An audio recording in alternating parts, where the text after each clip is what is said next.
Satyabama Institute of Science and Technology, Chennai and Sriperumbudur. Tiruvallur மாவட்டம் நசரத்பேட்டையில் வெறும் 9ஆம் வகுப்பு வரை மட்டுமே படித்துவிட்டு மருத்துவம் பார்த்து வந்த போலி பெண் மருத்துவரை கையும் களவுமாக பிடித்ததாக அதிகாரிகள் தெரிவித்துள்ளனர். அண்ணா கிளினிக் என்ற பெயரில் இயங்கி வரும் பிசியோதெரபி சிகிச்சை மையத்தில் எஸ்தர் என்பவர் மருத்துவம் படிக்காமலேயே சிகிச்சை அளித்து வருவதாக புகார்கள் எழுந்தன. இதையடுத்து மருத்துவத்துறை அதிகாரி ஒருவர் அங்கு சென்று வயிற்றுவலி வந்தது போல் நடித்ததாகவும் எஸ்தர் அவருக்கு ஊசி போட முற்பட்ட போது வசமாக சிக்கிக் கொண்டதாகவும் கூறப்படுகிறது.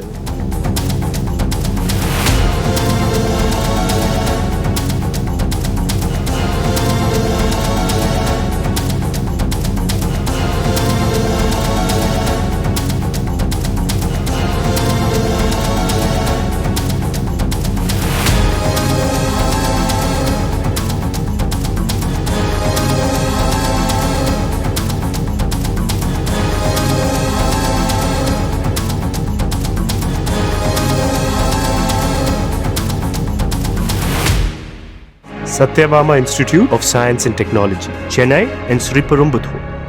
பிளே ஸ்டோர் மற்றும் ஆப் ஸ்டோரில் இருந்து பாலிமர் செயலியை QR கோடு மூலம் பதிவிறக்கம் செய்யுங்கள். செய்திகளை உடனுக்குடன் பெறுங்கள்.